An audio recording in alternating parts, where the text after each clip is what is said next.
بسم الله الرحمن الرحيم الحمد لله رب العالمين والصلاة والسلام على رسوله الأمين محمد وعلى آله وصحبه أجمعين أما بعد برزان خوي تعالى كيما يدرس كردوا بو عبادتي خلق كردوين عبادة بنداتي إمش بودر دكويت كتاقي بكرين وبخوشي وبناخوشي الذي خلق الموت والحياة ليبلوكم أيكم أحسن عملا پروردگار ئەو زاتەیە کە مەرگ و ژیانی هەڵخستووە لە ژیان بۆی مەتاقی بکاتەوە جا ئێمە تاقی دەکرینەوە بەشتی جوان و خۆش و بەشتی ناخۆش و قورس لەسەر دەروونمان بۆیە یەکێکی تر لەو هۆکارانەی کەوە ئینسان لە میانەی تاقیکرانەوەی لەلایەن خوای پەروەردگارەوە بەشتێک کە لەسەر دڵت قورسە لەسەر ژیانت قورسە لەسەر گیانت قورسە مادی بێ یا معنەوی بێ تاکی بێ یا خێزانی بێ دڵنیا بەلەوە دەروی خێری خوای پەروەردگار نزیکە هەتا سەر ئینسان دەوام الحالی محال بەردامبوونی حاڵ بە یەک چەشنێکەوە بە یەک شێواز و بە یەک ڕیتمەوە ئەمە مەحاڵە لە ژیاندا وەتیلکە الئەیام نداولها بەینە الناس ئەمانە ڕۆژگارانێکن خوای گەورە دەیان گۆڕێت جا بۆی هەر کەسێک ئەگە قەرزار بێت دڵنیا بە ڕۆژێک دێ خوای تەعالا بۆت سەهل دەکا قەرزدانەوەکان و ڕزگاربوونت لەم دۆخە سەختە مادیکەتی کەوتووی ئەگەر کێشە و مەشاکلی خێزانی هەیە دڵنیا بەلەوە ئەگەر بێت و ئینسان حەکیمانە ژیرانە شەرعیانە تەعامل بکە و هەنگاو بنێ لەگەڵ قەزیەکەدا بە شێوازێکی تەندروست مامەڵە بکە خوای تەعالا ئەم کێشە مەشاکلیشی بۆ چارەسەر دەکات و ئەگەر گرفتی دواکەوتنی زەواج هەیە بە تایبەت گەنجانمان خوشکانمان برانێکی زۆر کاتێکەوە بە هۆکاری لە هۆکارەکانی دایک و باوک لەگەڵدا بوون نەخۆش هەبوون واروەها گرفت و بربەست و لەمپەری تر کە دێنە پێشەوە بۆ ئەوەی کە ئینسان دوا بخەن لەم پرسە کۆمەڵاتیە لەم پرسە سونەتی حەیات بوونە نابێ ئینسان بێهیوا بێت دڵنیا بە لەوە خوای پەروەردگار ئینشاءالله دۆخێک دێنێتە پێشەوە کە خۆی تێدا ئەبینێتەوە و هەروەها ئەم هیوایەتانەی خۆی ئەم خولیانەی خۆی کە بوویەتی خوای پەروەردگار پێشان دەکا ئینشاءالله اینجا لە هەر بارێکدا ئەگەر نەخۆشی ئەگەر لە غوربەتای ئەگەر لە حاڵەتێکی دەرونی زۆر سەختدای لە هەموو ئەم باراندا چاوەڕی دەروی خێر بە لە خوای پەروەردگار خۆی گەورەیەکی لە ناوەکانی فەتاحە یعنی دەرگایەکانی خۆیت بۆ دەخاتە سەرپشت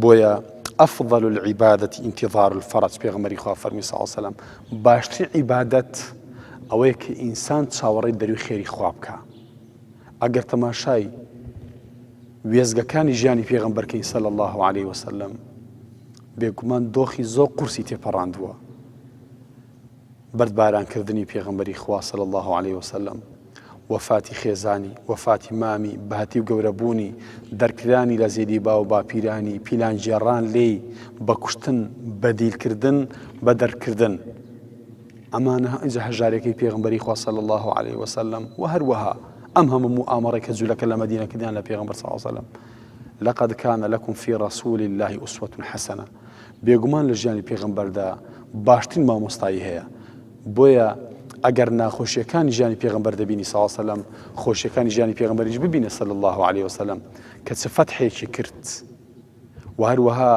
چ جەماوەر و بنکەیەکی جەماوەری بۆ دروست بوو بۆیە ئێمەش دڵنیا بەلەوە خوای تەعالا فەڕەج و دەروی خێری خۆی دێنێ بەڵام گرنگەوە ئێمە گومانی باشمان هەبێ بەخوا وەکو خوای تەعالا لە حەدیثێکی قودسیدا ئەفەرمێ ئەنا عند ظن عەبدی بی من لای گومانی بەندەکەم چۆن گومانم پێ باتوام ئەگەر وا گومانم پێ ببە کە لی خۆش دەبم کە شیفای دەدەم کە سەری دەخەم کە هیوایەتەکانی بۆ دەهێنمەدی کە سەرکەوتووی دەکەم کە لە قەرزاری ڕزگاری دەکەم کە شیفای نەخۆشیەکەی ئەدەم کە ئەم سەفەرەی بۆ ڕێک دەخەم و هەرچیەکی تر دڵنیا بە خوای تەعالا لەسەر گومانی باشی خۆمان بۆمان دەکا ژیان بۆیە دەروونناسان ئەڵێن یاسایەکی معنەوی و نەفسی هەیە پێدەوتری یاسای کێشکردن واتە خۆت چۆن بۆ دەوروبەر بڕوانی ئەمانە بەم شێوازە ئەمانە دەبنە واقع واتە دەوروبەرەکەی خۆت بەپێی ئەم ڕوانگەی خۆت دێنە پێشەوە.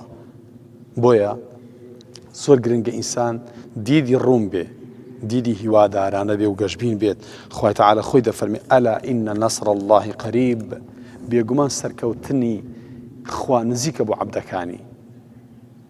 یاخود فإن مع العسر يسرا، إن مع العسر يسرا، دەفەرمێت لەگەڵ ناخۆشیان، نافەرمێ فإن بعد العسر، نافەرمێت لە دوای ناخۆشیان، دەفەرمێت لەگەڵ ناخۆشی، لەگەڵ لێقەومان، لەگەڵ دڵناشادی، لەگەڵ کۆسکەوتووی، لەگەڵ قەرزاری، لەگەڵ نەخۆشکەوتنت، لەگەڵ کەوتنت، لەگەڵ کێشە و مەشاکیل بۆ پەیدابوونت، لەگەڵ ئەمانەدا خوای تەعالا دەروی خێری هەیە.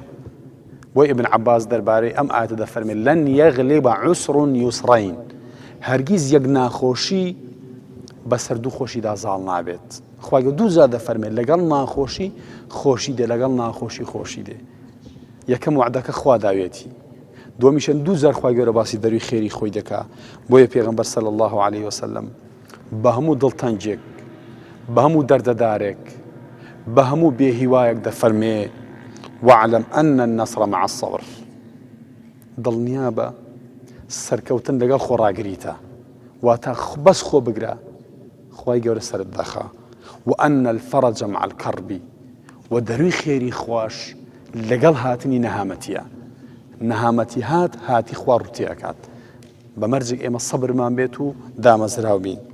اینجا یەکێکی تر لەو شتانەی کە ئیسلام فێرمان دەکات، قورئانەکەی خوا، سنەتەکەی پێغەمبەر صلی الله عليه وسلم، سنەتی حیات و ژیان فێرمان دەکا ئەوەیە بە هیچ شێوەیەک ئێمە نەترسین و غەمبار نەبین بۆ شتێک کە لە دەرونی خۆماندا پێمان وایە ئەم شتە ڕووەدا.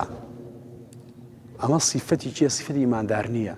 خوای تەعالە فەرمێ وەلا تەهینوا، هەرگیز لاواز و سست و پەس مەبن، وەلا تەحزەنوا، دڵ بەخەم و غەمبار و پەرێشانیش مەبن، وأنتم الأعلون، ئێوە سەرکەوتون إن كنتم مؤمنين، بەمەرجێک ئیماندار بن. مستەقبەل ئایندە بەدەست کێیە؟ بەدەست خوایە. دەی تۆ لەگەڵ خوادا پەیوەندیت هەبێ بۆ لە ئایندە ئەترسی. ڕابردووت يعلم ما بين أيديهم وما خلفهم، هەم ڕابردوومان هەم داهاتوومان دەزانێ، هەم دنیامان هەم دوا ڕۆژمان خوا ئاگادارێتی و هەمووی بەدەستی ذاتی پەروەردگارە. کەواتە وەکو وتراوە لە تەوراتدا تێکستێک هەیە، دەقێک هەیە ئەڵێ ئەکثەر ما یوخاف لا یەکون، دەڵێ زۆربەی هەر زۆری ئەو شتانەی کە ئینسان لێ ئەترسێ ڕوونادات. لە چی ئەترسی؟ لە نەخۆشی سەرەتان، لە چی ئەترسی؟ لە هەژاری، لە چی ئەترسی؟ لە کێشەی خێزانی، لە چی ئەترسی؟ لە مناڵ مردن، لە چی ئەترسی؟ لە نەبوونی، لە چی ئەترسی؟ لە شکست، لە چی ئەترسی؟ لە سەفەر. هەرچی کە لێ ئەترسی بەدەست خوایە. دەی توش مادەم پەیوەندی لەگەڵ خوایە، خوای گەوری ئیسلاحی حاڵت دەکات. بۆیە ئەم قەولەی تەورات کە ئەڵێ ئەکثەر ما یوخاف لا یەکون، زۆربەی ئەو شتانێک کە ئینسان لێ ئەترسێ نایەتە دی. بەڵکو ئیماندار ئەبێ بڵێسی وأفوض أمري إلى الله قل لن يصيبنا إلا ما كتب الله لنا هو مولانا نعم المولى ونعم النصير. ئەبێ بڵێ ئێمە کاروبارەکانی خۆم هەمووم تەسلیم کردووە بەخوا، دڵنیاشم لەوە هیچ شتێکم توش نایە، تەنها ئەوە نەبێت کە خوای پەروەردگار نووسیوێتی. بەڵام هۆکارەکان بگرە بەر، پشت بەخوا ببەستە، خوای تەعالە تەحقیقی خۆزگەکانت بۆ ئەکات و ئەوەش کە لێ ئەترسی نایەت. دەروون ناسەکان بەتە دەروون ناس ئەوروپیەکان ئەڵێن لە سەدا 20 ئەو شتێک کە خەڵک ئەترسێ نایەتە دی، یعنی لە سەدا 80 نایەتە دی، لە سەدا 20 ئەگەر بێتە دی.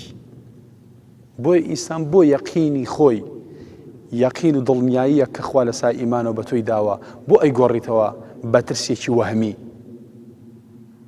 ئەمە صیفەتی منافقانە، يحسبون كل صيحة عليهم، ئەوان ئەترسان، منافقان ئەترسان هەر دەنجێک، هەر هاتنە خوارەوەی سوڕەتێک، ئایەتێک، واقعێک وان ئەزانین لەسەر وانە. بۆی هەر کەسێکتان بینی زۆر فۆبیا و ترسی هەبوو لە ناو ناخدا، دڵنیا نەبوو، کەسێکی خەمۆک بوو، کەسێکی ترساو بوو، کەسێکی بێهیوا بوو، بزانە با بە ئیمانەکەی خۆی دابچێتەوە. ئەگەر نا بەڵێنی خوا حەقە، خوای گەورە دڵی ئیماندار پڕ لە ئەمان دەکا، پڕ لە دڵنیایی دەکا واروە پڕ لە خۆشحاڵی و شادمانی دەکات.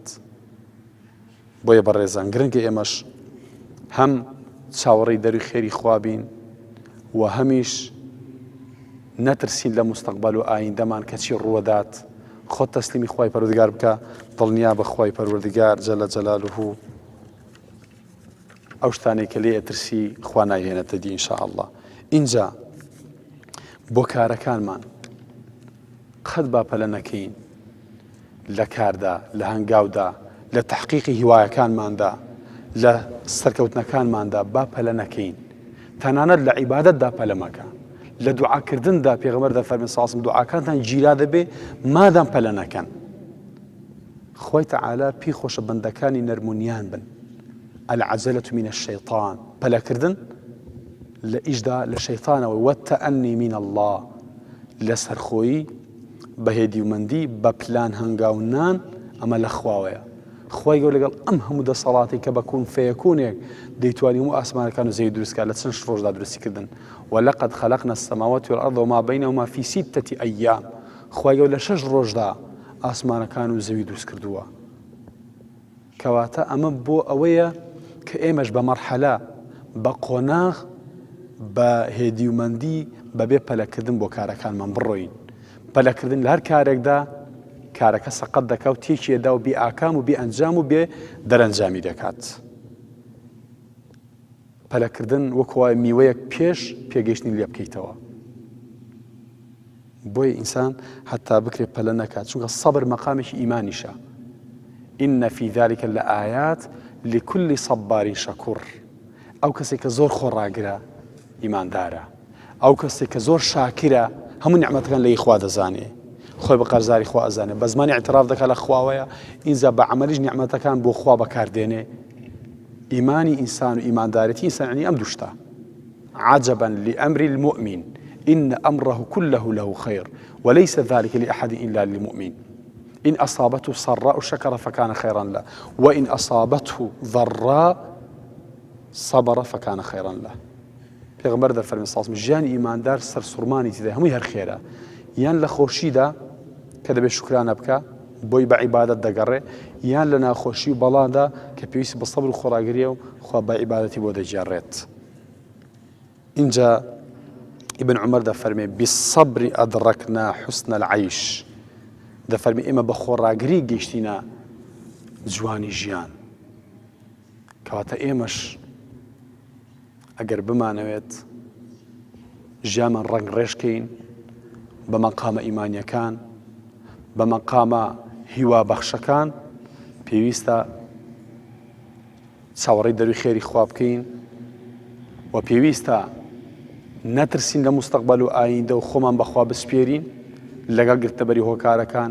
اینجا بە سەبر و بە تەئەنی و بە لەسەرخۆییش بۆ کارەکانمان هەنگاو بنین، بە دڵنیایی ئەو کات خوای پەروەردگار بەختەوەرمان دەکات و پەشێمان نابینەوە لەسەر هەنگاوەکانمان و لەسەر ژیانمان و لەسەر پلانەکانمان. بم ئەندازێ هاتینە کۆتای ئەڵقەم جارش هەموو لایەکتان سپاردە و ئەمانەتی خوا بن. والسلام عليكم ورحمة الله وبركاته.